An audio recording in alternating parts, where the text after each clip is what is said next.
English की problem को सिरे से हम सॉल्यूशन करने वाले हैं। करना आपको सिर्फ ये है, आराम से देखो, नोटबुक हाथ में रखो, जो बोलूँ वो आप करो। अपने आप को मुझे अगले 15-20 मिनट के लिए सौंप दो।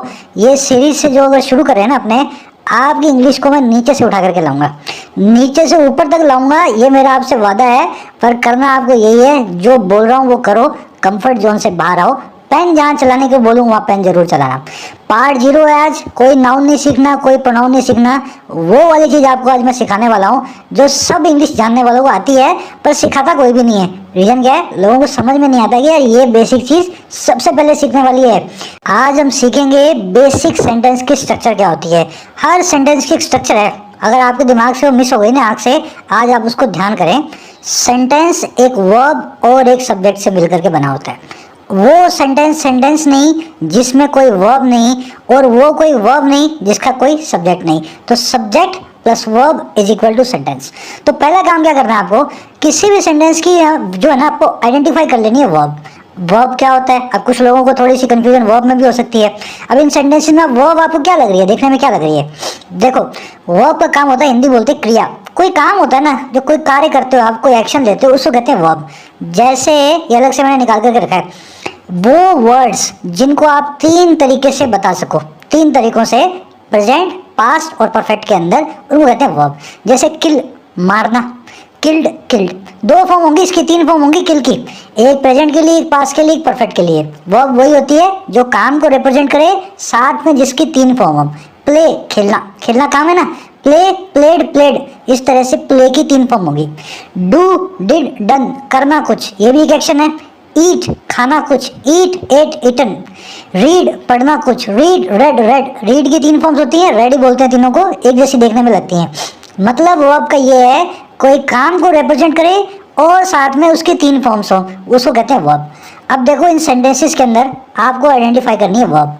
प्रिया saw a green snake. Priya ने देखा एक हरे सांप को, ग्रीन स्नेक को देखा। अब इसमें पूरे सेंटेंस में आपको वर्ब कहाँ दिख रही है, ये सी है ना, ये सॉ, ये इसकी वर्ब है। दूसरा सेंटेंस देखें, they walked into a big mall. देखिए, पूरे सेंटेंस के अंदर एक ही काम हो रहा है, वो चल के मॉल में गए। चलना एक वर्ब है, वॉक एक वर्ब है, उसकी 3rd फॉर्म लगी हुई है यहाँ पे, चलना, वॉक्ड आपकी वर्ब हो गई। Rohan was killed in a fight. Rohan एक फाइट में मारा गया। देखिए, फाइट यहाँ पे वर्ब है, मारना वर्ब है, रोहन वर्ब है। दोनों में से, तीनों में से आपको देखते ही मालूम चल जाएगा, मरा जाना या मारा जाना, ये जो किल है ना, ये यहाँ पे वर्ब है, ये आपकी मेन वर्ब है। People are playing football. लोग फुटबॉल खेल रहे हैं। क्या काम हो रहा है यहाँ पे, खेलने का, मतलब खेलना वर्ब है, प्लेइंग आपकी वर्ब हो गई। समझ मेरी बात को। सबसे पहला काम यही करना है, सेंटेंस कोई भी आपको दिखे उसके अंदर से एक वर्ब को बाहर निकाल लो। आप बाहर निकालने का मतलब है वर्ब को मार्क कर लो आप, जैसे मैंने यहाँ मार्क किया हुआ है। अब देखो, इसके बाद नेक्स्ट जो है ना, अपने कॉन्सेप्ट पे आ जाओ। कई सेंटेंस ऐसे दिखेंगे जिसके अंदर आपको हेल्पिंग वर्ब दिखेगी, जैसे यहाँ पे वॉज, यहाँ पे क्या आ रहा है, आर। ये क्या होती हैं, ये भी वर्ब्स होती हैं, पर इनको बोलते हैं हम हेल्पिंग वर्ब्स। अब ये हेल्पिंग वर्ब्स क्या होती हैं, ये कॉन्सेप्ट एक छोटी सी टेबल है, आप देख लो, इसको देख करके आप हेल्पिंग वर्ब समझ जाओगे। बी फैमिली है, हैव फैमिली है, डू फैमिली है और मॉडल फैमिली है। ये 4 फैमिलीज हैं, फैमिलीज ऑफ वर्ब्स हैं जो कि हेल्पिंग वर्ब का काम करती हैं। जैसे बी फैमिली की सारी वर्ब्स हैं, प्रेजेंट टेंस में इज, एम, आर और बी, पास्ट टेंस में वॉज और वर, और परफेक्ट टेंस में बीन और बीइंग। ये देखो 8 वर्ब्स हैं बी फैमिली की। ऐसे ही हैव फैमिली की has, have, had. Do family की डू, डस, डिड, डन। और मॉडल वर्ब्स हैं जिनको मैं मॉडल ऑक्सिलरी वर्ब्स बोलता हूँ, can, could, may, might, would, will, should. बहुत सारी है मॉडल वर्ब्स। तो ये सारी फैमिली जो वर्ब्स है ना, इनके बाद में अगर कोई एक दूसरी वर्ब आ जाए ना, तो ये फैमिली की वर्ब्स क्या बन जाएंगी, हेल्पिंग वर्ब्स बन जाएंगी। समझ मेरी बात को। वॉज के बाद में किल्ड आ गया, आर के बाद में प्लेइंग आ गया, माइट के बाद में डू आ गया, हैड के बाद में, इनके बाद में अगर कोई भी दूसरी वर्ब आ जाए ना, तो ये क्या बन जाएंगी, हेल्पिंग वर्ब्स। तो मैंने देखा यहाँ पे प्रिया सॉ ग्रीन स्नेक, यहाँ पे एक ही वर्ब आ रही है, ये हमारी मेन वर्ब है, हेल्पिंग वर्ब नहीं है। They walked into a big mall, यहाँ पे एक ही वर्ब आ रही है, वॉक, ये हमारी मेन वर्ब है, हेल्पिंग वर्ब नहीं है कभी भी यहाँ। Rohan was killed in a fight, यहाँ पे 2 वर्ब्स आ रही हैं, किल्ड आ रही है और वॉज आ रही है। ये वॉज कौन है? बी फैमिली की एक वर्ब है वॉज। तो मतलब वॉज हमारी हेल्पिंग वर्ब है और किल्ड हमारी मेन वर्ब है। मेन वर्ब बाद वाली होती है, उससे पहले की जो भी वर्ब्स होंगी ना वो सारी हेल्पिंग वर्ब होंगी। कई सेंटेंसेस में आप दो हेल्पिंग वर्ब भी देखोगे।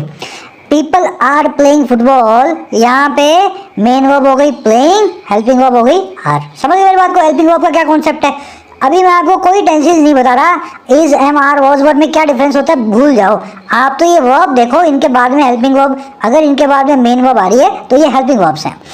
अब आपने पहला स्टेप पूरा कर लिया, अगर आपने ये वर्ब्स को आइडेंटिफाई कर लिया, स्टेप नंबर 1 पूरा हो गया। अब आपने 33% काम कर लिया है, अब बाकी का 66% अपने काम करेंगे। आपको आइडेंटिफाई करना है आपका सेंटेंस कौन से केस में है, कौन सी वॉइस में है, पैसिव वॉइस है या एक्टिव वॉइस है। देखो पैसिव वॉइस क्या होता है आपको चलो बाद में बताऊंगा, पहले पैसिव और एक्टिव को आइडेंटिफाई करते हैं अपने। ये चार आप देख लो ना ग्रुप्स फैमिली वर्ब्स के, इसमें से बी फैमिली, ये सिर्फ और सिर्फ ये बी फैमिली की जो वर्ब्स है ना, इनके बाद में अगर वर्ब की थर्ड फॉर्म आ जाए तो ये क्या बना देंगी, ये सेंटेंस को पैसिव बना देंगी। फिर बोल रहा हूँ मैं, बी फैमिली की कोई भी वर्ब उसके बाद में अगर वर्ब की थर्ड फॉर्म आ जाए, वर्ब की थर्ड फॉर्म कौन सी होती है, जैसे कि killed, played, done, eaten, read, ये थर्ड फॉर्म आ जाए तब भी जो है ना आपका सेंटेंस बनेगा पैसिव में। चेक करें अपने यहाँ पे, देखिए यहाँ पे तो कोई हेल्पिंग वर्ब है ही नहीं, यहाँ पे कोई हेल्पिंग वर्ब है ही नहीं, तो पहला वाला सेंटेंस हो गया एक्टिव में, हेल्पिंग वर्ब है ही नहीं यहाँ पे, बी फैमिली की वर्ब लगती, थर्ड फॉर्म लगती तब वो पैसिव बनता। दूसरा वाला सेंटेंस यहाँ पे भी कोई हेल्पिंग वर्ब नहीं है, बी फैमिली की तो छोड़ो कोई हेल्पिंग वर्ब नहीं है, एक्टिव। तीसरा वाला सेंटेंस हेल्पिंग वर्ब है वॉस, बी फैमिली की वर्ब है, ये हेल्पिंग वर्ब, इसके बाद में क्या आ रहा है, वर्ब की थर्ड फॉर्म, मिल गया हमें पैसिव। हेल्पिंग वर्ब प्लस में किल की थर्ड फॉर्म किल्ड, तो मतलब क्या है ये पैसिव है। समझ रहे हो मेरी बात को, कैसे मैंने पैसिव ढूंढा अभी, इस फैमिली की वर्ब के बाद वर्ब की थर्ड फॉर्म लगी हुई थी इसलिए ये पैसिव है। और बाद में लास्ट में क्या आ रहा है, आर, उसके बाद में वर्ब की आईएनजी फॉर्म। देखो ये आर भी बी फैमिली की वर्ब है, देखो ये यहाँ पे आर लगी हुई है, पर इसके बाद क्या लगा हुआ है, वर्ब की आईएनजी फॉर्म, वर्ब की थर्ड फॉर्म नहीं लगी हुई। अगर यहाँ पे प्लेड होता ना, प्लेड, तो ये पैसिव होता, नहीं तो बन गया ये एक्टिव। समझ गए बात को, एक बार फिर रिपीट कर देता हूँ मैं, बी फैमिली की वर्ब के बाद वर्ब की थर्ड फॉर्म आए तो एक्टिव होता है, पैसिव होता है, अदरवाइज वो एक्टिव सेंटेंस होगा। Priya saw a green snake, be family की कोई वर्ब नहीं आ रही, एक्टिव है। They walked into a big mall, be family की कोई वर्ब नहीं आ रही, एक्टिव है। यहाँ पे वर्ब की थर्ड फॉर्म आ रही है, इसको भूल जाओ, बी फैमिली की वर्ब होनी चाहिए, ये सारी वर्ब्स में से एक verb. Rohan was killed in a fight, B family की एक वर्ब आ रही है, साथ में किल्ड नाम की मेन वर्ब आ रही है जो कि वर्ब की थर्ड फॉर्म है, तो ये सेंटेंस है पैसिव में। People are playing football, B family की वर्ब आ रही है पर बाद में वर्ब की आईएनजी फॉर्म आ रही है, यहाँ पे वर्ब की थर्ड फॉर्म नहीं आ रही तो इसलिए ये एक्टिव में। आपने 66% सेंटेंस को पहचान लिया अगर आपने इतना काम कर लिया। अब देखो आ जाओ तीसरे कॉन्सेप्ट पे। कॉन्सेप्ट ये कहता है कि मैंने अभी बताया था आपको, सब्जेक्ट और वर्ब एक सेंटेंस में जरूर होंगे। आपने अभी काम क्या किया, सेंटेंस की वर्ब पहचानी है, आपने अभी तक सब्जेक्ट नहीं पहचाना। समझो, वर्ब पहचान ली, केस पहचान लिया, अब आपको पहचानना है सब्जेक्ट। एक्टिव के अंदर ये जो जितने भी एक्टिव टेंस है ना, पहला वाला, दूसरा वाला और चौथा वाला, ये तीनों एक्टिव हैं। एक्टिव के अंदर काम करने वाला सब्जेक्ट होता है। मैंने सेब खाया, उसने डांस किया, यहाँ पे सब्जेक्ट कौन है, मैंने सेब खाया में, मैं। वो नाची, तो वहाँ पे सब्जेक्ट कौन है, वो। जो काम करेगा ना एक्टिव में वो होगा आपका सब्जेक्ट। समझ रहे हो बात को, एक्टिव के अंदर सब्जेक्ट वो होगा जो सेंटेंस के अंदर काम को अंजाम दे रहा है। प्रिया सॉ अ ग्रीन स्नेक, देखने वाला कौन है यहाँ पे, प्रिया। काम को करने वाला कौन है यहाँ पे, प्रिया। आपका सब्जेक्ट कौन हो गया, आइडेंटिफाई करते हैं सब्जेक्ट को, ये देखो इस सॉ वर्ब का सब्जेक्ट हो गया प्रिया। समझ रहे हो बात को, क्या बना है, हम यहाँ पे सब्जेक्ट और वर्ब को मिलाने की कोशिश कर रहे हैं। सो वर्ब का सब्जेक्ट हमें प्रिया मिल गया। ऐसे ही आप सेकंड वाले पे आ जाओ, they walked into a big mall, काम क्या हुआ है, ढूंढ लिया हमने, वॉक। करने वाले कौन है, दे। देखिए मॉल कहीं नहीं गया, काम को अंजाम देने वाले ये दे नाम का प्रोनाउन है, इसलिए ये हमारा सब्जेक्ट है। इस वॉक वर्ड का सब्जेक्ट हमें मिल गया दे। अब आ जाओ चौथे सेंटेंस से। पैसिव हम अभी छेड़ ही नहीं रहे, पैसिव को हम चौथे पे आ रहे हैं। People are playing football, active tense है, वर्ब आपकी प्ले, खेलने वाला कौन है, पीपल। जो काम करेगा एक्टिव में वो सब्जेक्ट है, प्ले करने वाला काम है पीपल, तो पीपल हो गया आपका सब्जेक्ट। समझिए मेरे साथ इतनी बात को, आपने सब्जेक्ट को पहचानना था, काम करने वाले को पहचान लिया, एक्टिव टेंस में सब्जेक्ट को पहचानना आप सीख गए। एक्टिव पैसिव क्या होता है ये मैंने आपको बता चुका हूँ ऑलरेडी। अब देखो आ जाओ पैसिव वॉइस में। पैसिव में सब्जेक्ट जो होता है ना, जिसके ऊपर काम किया होता है ना, वो होता है। जैसे एक एप्पल को खाया गया। अब देखो एप्पल ने कुछ काम किया क्या? नहीं, एप्पल को तो खाया गया, एप्पल तो खड़ा था, एप्पल के ऊपर कुछ काम हो गया, एप्पल आपका सब्जेक्ट है। पैसिव वॉइस इश्यू कहते हैं। Rohan was killed in A fight, Rohan एक फाइट में मारा गया। रोहन पे कुछ काम हुआ क्या? रोहन तो खड़ा था ना, कुछ भी कर रहा था, मार खाने का काम तो रोहन के ऊपर हुआ है। रोहन ने किसी को मारा है क्या? नहीं मारा। पैसिव वॉइस में जिसके साथ हादसा हो ना, वो होता है आपका subject. Rohan was killed in A fight, हादसा किसके साथ हुआ? रोहन के साथ। आपका सब्जेक्ट मिल गया आपको रोहन। अब आपने यहाँ पे 90% काम कर लिया अपना किसी भी सेंटेंस को पकड़ने का। सेंटेंस में ये चीज़ पकड़नी होती है आपको, इसी को कहते हैं बेसिक पार्सिंग। आपने वर्ब पकड़ी, आपने एक्टिव पैसिव बताया क्या है, आपने सेंटेंस के सब्जेक्ट को पकड़ा। अब आ जाओ, एक 10% काम और बचा है। सेंटेंस के अंदर आपको ऑब्जेक्ट पहचानना है। अब देखो ऑब्जेक्ट क्या होता है, सब्जेक्ट तो आपने पहचान लिया, ऑब्जेक्ट क्या होता है। देखो मैं कह रहा हूँ मैंने एक सेब खाया, आपने पूछा क्या खाया, मैंने बोला सेब खाया। मतलब क्या का जवाब आपको मिल जाए जिस चीज़ से, वो चीज़ आपका ऑब्जेक्ट होता है। दूसरा एक और सेंटेंस देख लेते हैं। मैंने फुटबॉल खेला, आपने पूछा क्या खेला, मैंने बोला फुटबॉल खेला। तो फुटबॉल जो है इस क्या का जवाब दे रहा है ना, तो मेरे खेलने वर्ब का ऑब्जेक्ट हो गया फुटबॉल। अब देखो इन सेंटेंसेस में देखते हैं। प्रिया ने एक हरे सांप को देखा। क्या देखा प्रिया ने? एक हरे सांप को देखा। तो ये जो हरा सांप है ना, इस सांप में भी हरे को हटा दो, हरा एक एडजेक्टिव है। ये सांप जो है ना, इस देखने वर्ब का ऑब्जेक्ट है। प्रिया ने देखा एक सांप को, हरा उसकी क्वालिटी को बता रहा है, इसको बाद में लेंगे एडजेक्टिव को हम। तो यहाँ पे सॉ वर्ब का ऑब्जेक्ट कौन है? स्नेक। समझे मेरी बात को? ऑब्जेक्ट इस तरह से ढूंढना है आपको। They walked into a big mall, वो वॉक करके गए, टहल करके गए एक बड़े से मॉल में। अब इसमें आपको ऑब्जेक्ट ढूंढना है। इसमें मैं आपसे पूछ सकता हूँ क्या क्या का कुछ क्वेश्चन है इसके अंदर। वो एक मॉल में घूम के गए, आप क्या का क्या जवाब दोगे? इसके अंदर कोई जवाब नहीं है। इस सेंटेंस के अंदर कोई ऑब्जेक्ट नहीं है, क्योंकि आप क्या का कोई जवाब ढूंढ ही नहीं सकते उसमें। अच्छा, पैसिव वाले को तो भूल जाओ, इसका अलग तरीका है। अब आ जाओ एक्टिव वाले पे, चौथे वाले पे। People are playing football. अब इसमें पूछ लो क्या? अच्छा क्या खेल रहे हैं पीपल? भाई फुटबॉल खेल रहे हैं। तो इस प्ले वर्ब का ऑब्जेक्ट हो गया फुटबॉल। देखो समझ रहे बात को? एक बार फिर से रिपीट कर देता हूँ। ऑब्जेक्ट वो होता है जो सेंटेंस के अंदर वर्ब के क्या का जवाब दे दे। प्रिया ने देखा, अच्छा क्या देखा या किसको देखा? क्या देखा या किसको देखा, ऐसा भी बोल सकते हो। तो एक सांप को देखा, तो सांप हो गया इस प्रिया नाम के सब्जेक्ट की सौ नाम की वर्ब का ऑब्जेक्ट। समझ रहे बात को? इस वर्ब का ऑब्जेक्ट क्या हो गया? सांप, स्नेक। दूसरे सेंटेंस में मैंने पूछा they walked into a big mall, वो घुस गए एक बड़े से मॉल में। अब इसमें क्या पूछो क्या, तो मेरे को पूरा सेंटेंस फिर से बोलना पड़ेगा। अरे वो घुस गए एक बड़े से मॉल में, कहाँ नहीं पूछ रहा मैं यूं नहीं पूछ रहा कहाँ, और आप पूछो जी आप जवाब दो बड़े मॉल में। कहाँ का जवाब नहीं आता है ऑब्जेक्ट से, ऑब्जेक्ट का जवाब सिर्फ और सिर्फ क्या से आता है। तो क्या का कुछ बनता है यहाँ पे? इस सेंटेंस में कोई ऑब्जेक्ट नहीं है। चौथा sentence, people are playing football, लोग फुटबॉल खेल रहे हैं। अब यहाँ पे पूछ लो क्या खेल रहे हैं? फुटबॉल खेल रहे हैं। तो फुटबॉल इस क्या का, इस प्लेइंग वर्ब का क्या से जवाब देने का कारण बन गया ऑब्जेक्ट। अब देखो पैसिव वॉइस, पैसिव वॉइस में कोई ऑब्जेक्ट नहीं होता। फिर बोल रहा हूँ, पैसिव वॉइस में कोई डायरेक्ट ऑब्जेक्ट नहीं होता। डायरेक्ट ऑब्जेक्ट को आप बाय प्रीपोजिशन से ऐड कर देते हो। कोई बाद में मुझे कमेंट में मत बोलना भाई कि ऑब्जेक्ट तो होता है सर बाय, मेरे को मालूम है, बाद में बता दूंगा मैं आपको जब आपको टाइम आएगा एक्टिव पैसिव का। पैसिव में कोई डायरेक्ट ऑब्जेक्ट नहीं होता, बाय लगा के ऑब्जेक्ट को हम जो है लगाते हैं। Rohan was killed in A fight, पूछो यहाँ पे क्या से क्या बनेगा? कुछ नहीं बनेगा। मैंने बोला रोहन एक फाइट में मारा गया, आपने बोला क्या? अब क्या ऐसे कोई एक वर्ड से इसका जवाब नहीं दे सकते, पूरा सेंटेंस रिपीट करना पड़ेगा आपको। समझ गए? ऑब्जेक्ट आपने पहचान लिया। अब एक लास्ट कॉन्सेप्ट बचा है प्रेपोजिशन का। आपको सेंटेंस के अंदर प्रेपोजिशन पकड़ लेनी है। अब ये पूछे जी भला क्या है प्रेपोजिशन, तो अलग से एक स्लाइड ले ली है मैंने प्रेपोजिशन की। देखिए प्रेपोजिशन वो होती है जो एक वर्ड का सेंटेंस के बाकी वर्ड्स है ना उनसे कनेक्शन बिठा दे। जैसे मैं बोलूँ I am sitting on a sofa, मैं बैठा हूँ एक सोफा पे।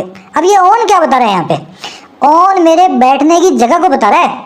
आई एम सिटिंग, इस पूरे को मैं कनेक्ट कर रहा हूँ सोफा के साथ और सोफा के साथ लगा के प्रेपोजिशन ऑन। ये काम होता है प्रेपोजिशन का। और देख लो, दे आर फ्रॉम हिमालयाज, ये लोग हिमालय से हैं। अब देखो ये फ्रॉम क्या काम कर रहे हैं यहाँ पे, वो लोग हैं और हिमालय, इन दोनों का कनेक्शन बिठा रहा है। फ्रॉम प्रेपोजिशन लगा के मैंने इस पूरे सेंटेंस का, आधे सेंटेंस का एक नाउन प्रोनाउन से, एक वर्ड से कनेक्शन बना दिया।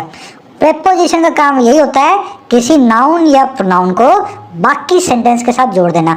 नाउन प्रोनाउन आपको मैं तसल्ली से बताऊंगा क्या होते हैं, आप अभी भूल जाओ। आप तो ये सोच लो प्रेपोजिशन एक वर्ड को जोड़ती है किसी बाकी सेंटेंस के साथ। प्रेपोजिशन होती है 151, पूरा शगन है 151 का। मैं ये सारी की सारी तो लिख नहीं पा रहा, ये जो है ना 10 20 50 आप देख लो, 10-15 मैंने लिखी है, ये सब प्रेपोजिशन है। From, on, upon, in, into, after, before, under, beside, जो भी है ना ये सब की सब प्रेपोजिशन होती हैं, बहुत सारी हैं। आपको एक एक करके सबको याद करना पड़ेगा, बार बार देखोगे ना आपको पता लग जाएगा ये प्रेपोजिशन है। अब इस सेंटेंसेस के अंदर आ जाओ, प्रेपोजिशन ढूंढो। देखो सारे तो हमने वर्ड पकड़ लिए, कौन हेल्पिंग वर्ब है, कौन वर्ब है, अपने पास खाली वर्ड ही बहुत कम बचे हैं जो प्रेपोजिशन बन सके। ये ग्रीन बचा है, बिग बचा है, मॉल बचा है, बचा है, इनटू बचा है, इन बचा है। अब देखो इनटू और इन, देख रहे हो इस टेबल के अंदर इन और इनटू दोनों क्या है, हमारी प्रेपोजिशन से हैं। दोनों को मैं मार्क कर दूं प्रेपोजिशन।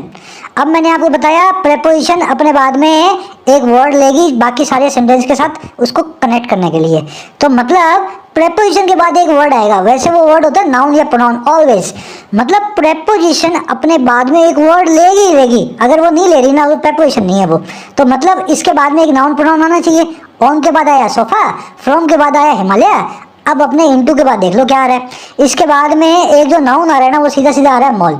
मॉल एक जगह है, एक नाउन की बात कर रहे हैं अपने। बिग एक एडजेक्टिव है, क्वालिटी बताने वाला एडजेक्टिव, अलग चीज है एडजेक्टिव। तो इसके बाद में कौन सा नाउन आ रहा है, मॉल। ये जो मॉल है ना ये इस प्रेपोजिशन का ऑब्जेक्ट है। कहने का मतलब ये, इस इन को देखो, इसके बाद में एक ऑब्जेक्ट लेगी इन प्रेपोजिशन, क्या आ रहा है यहाँ पे, एक ही वर्ड आ रहा है इसके बाद फाइट। ये फाइट नाम का नाउन जो है इसका ऑब्जेक्ट है। यहाँ तक अगर आपने कर लिया ना, आपका सेंटेंस आपने पकड़ लिया। कोई भी सेंटेंस दुनिया का कैसा भी सेंटेंस ले आओ, इतना काम आपको करना होता है। अब बाकी बची हुई चीज़ कोई मुझसे पूछे, सर एक तो अ बच गया, एक अ यहाँ बच गया, एक अ यहाँ बच गया, एक ग्रीन बच गया और एक बिग बच गया। अब ये होते क्या है, ए का मतलब होता है एक, ए एन डी, ये होते हैं articles. A an the articles हम आर्टिकल्स वाले चैप्टर में पढ़ेंगे। आप इनको आर्टिकल्स बोलते हैं, सेंटेंस के अंदर आर्टिकल्स की तरह काम कर रहे हैं। नाउन प्रोनाउन के पहले ही आते हैं, समझो मेरी बात को। किसके पहले आते हैं, काउंटेबल नाउन या प्रोनाउन के पहले। तो ए और ए यहाँ पे आप देख रहे हो ना, ये अंदेशा किसका दे रहा है, इनके बाद में एक नाउन है। जैसे ए के बाद में यहाँ मॉल आया, यहाँ पे ए के बाद में फाइट आया, यहाँ पे ए के बाद में जो है स्नेक आया। अब ये बिग और ग्रीन क्या है, देखो बिग का मतलब होता है बड़ा, ग्रीन का मतलब होता है हरा। ये दोनों क्या काम करते हैं, बड़ा, हरा, काला, भद्दा, सुंदर, ये सब के सब होते हैं एडजेक्टिव्स। इनका काम होता है किसी नाउन की क्वालिटी को बताना। अभी देखो, प्रिया सॉ अ ग्रीन स्नेक, कैसा स्नेक देखा भाई प्रिया ने, हरा सांप, समझ गए। ये ग्रीन क्या कर रहा है, इस स्नेक नाम के नाउन को मॉडिफाई कर रहा है, इसकी क्वालिटी को बता रहा है। ऐसे वर्ड्स को हम बोलते हैं एडजेक्टिव्स। तो ये ग्रीन क्या है यहाँ पे, एडजेक्टिव। इसी तरह बिग क्या है, they walked into a big mall, कैसे मॉल में घुसे भाई, बड़े सारे मॉल में। बिग इस मॉल के बारे में बता रहा है, ये बिग यहाँ पे एडजेक्टिव है। Sentence clear. अब पांचवा एक सेंटेंस आपको इन चारों से थोड़ा सा डिफरेंट है, उसको मैंने अलग लिया है। देखो, ही वॉज अ सोल्जर, काम वही करना है, आइडेंटिफाई करो वर्ब को। वर्ब कौन है यहाँ पे, वॉज। ये वॉज जो कि बी फैमिली की एक वर्ब है, अकेले आ रही है। अब इसका मतलब क्या हुआ, जब भी ये हेल्पिंग वर्ब्स, मॉडल को छोड़ दो, ये हेल्पिंग वर्ब्स अकेले आ जाए ना, इसका मतलब क्या होता है, वो मेन वर्ब बन जाती हैं। ये हेल्पिंग वर्ब तब होती है जब ये हेल्प करती है किसी मेन वर्ब की, पर जब ये अकेले आ जाएं तो ये खुद ही मेन वर्ब बन जाती है। कौन कौन सी, be family verbs, have family verbs और डू फैमिली वर्ब्स। अब इनके अंदर भी एक छोटा सा कॉन्सेप्ट है। कॉन्सेप्ट ये है, हैव और डू को छोड़ दो, बी फैमिली की जब वर्ब जो है ना अकेले आ जाए तो वो एक स्पेशल वर्ब का काम करती है, उसको हम बोलते हैं लिंक वर्ब। क्या बोलते हैं उसको, लिंक वर्ब। जैसे कि यहाँ पे ही वॉज अ सोल्जर, वो एक सोल्जर था। ये वॉज जो है ना ये लिंक वर्ब है यहाँ पे। अच्छा, ये क्यों लिंक वर्ब है, इस सेंटेंस में आप देखो ना एक्टिव में सेंटेंस है, क्योंकि देखो बी प्लस वर्ब की थर्ड फॉर्म तो आ नहीं रही, सिंगल वर्ब आ रही है, सेंटेंस आपका एक्टिव में है। इस सेंटेंस में कुछ काम नहीं हो रहा, आप बताओ क्या काम हो रहा है इसमें? He was a soldier. अरे था वो एक सोल्जर, सिपाही था वो। काम क्या हुआ इसके अंदर? कोई काम नहीं हो रहा। बस यही बी फैमिली की वर्ब की खासियत है, जब ये अकेले आ जाती है ना तो कोई काम नहीं हो रहा था, किसी चीज के बारे में कुछ बता रही होती है। वो आदमी एक सोल्जर था, ही